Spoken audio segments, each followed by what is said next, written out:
Hello my friends, David Kessler here and welcome back to the studio. We're going to talk today about modern watercolor painting.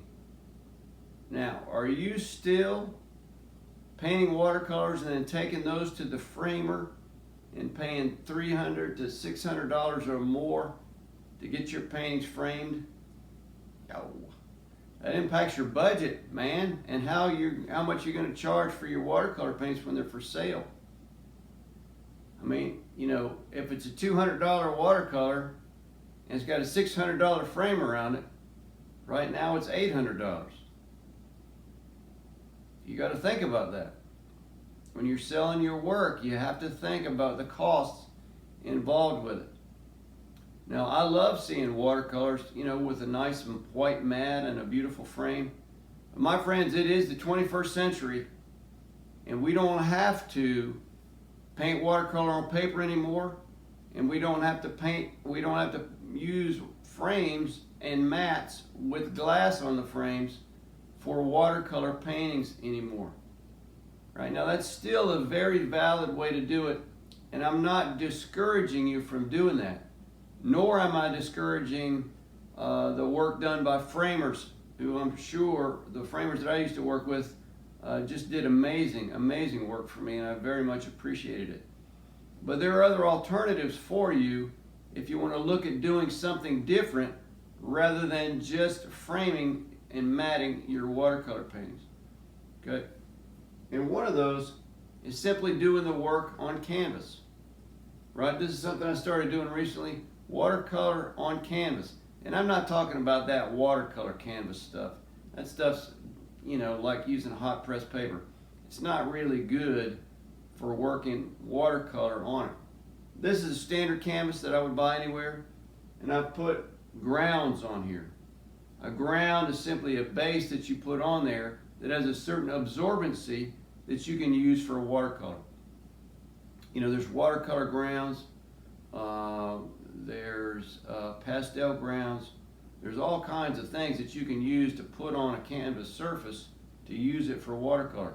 I personally like pastel grounds made by Golden, and I'll mix a little bit of gesso in with that, put that on the canvas, let it dry of course, and then come back and paint watercolor on top of it. It's unbelievable.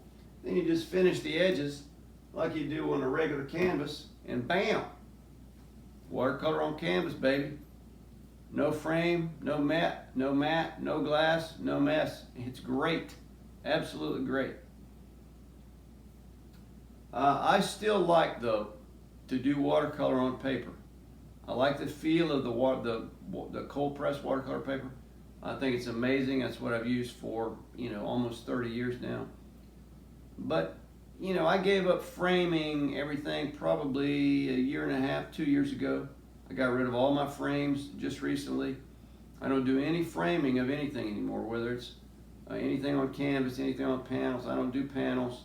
I do it so that it can be presented, you know, on a thicker material like 1.5 inch deep canvas or 1.5 inch deep wood cradled panel, right?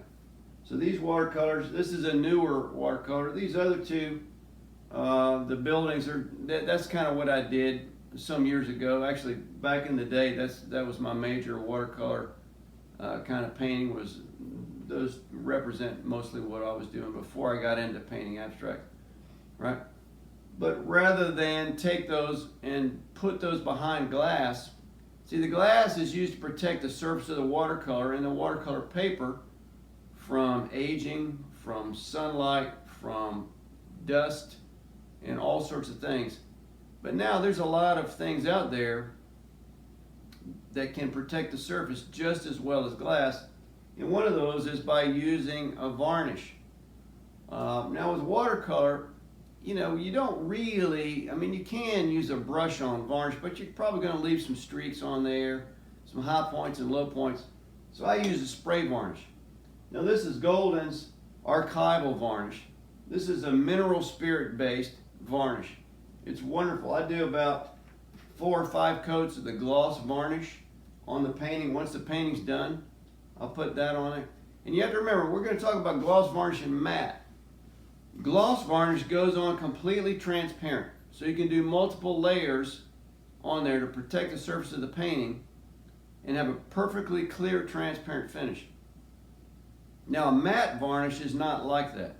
A matting agent in any kind of a varnish, whether it's brush on or whether it's spray on, if you do multiple layers of matte varnish, it will cloud the look of the painting.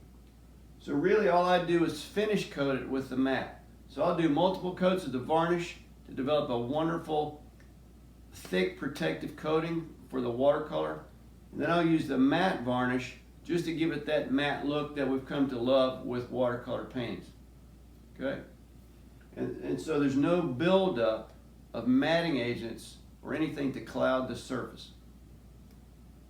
And that's the way these three paintings were done. Right? They were painted, watercolor paper, finished with the varnish, and then mounted onto the wood panels. So I don't have any kind of framing. Those panels are 1.5 inch deep like the canvas. They give a beautiful look and feel to the watercolors, and I love the natural wood showing around those with the watercolors. I think that's just a beautiful combination. So you can still, don't get me wrong, you can still take your stuff to the framer, you can still do all that, and they'll do a great job for you, and it'll be a beautiful look. But if you are interested in doing something different and doing a modern watercolor techniques, right, then please experiment with something like that.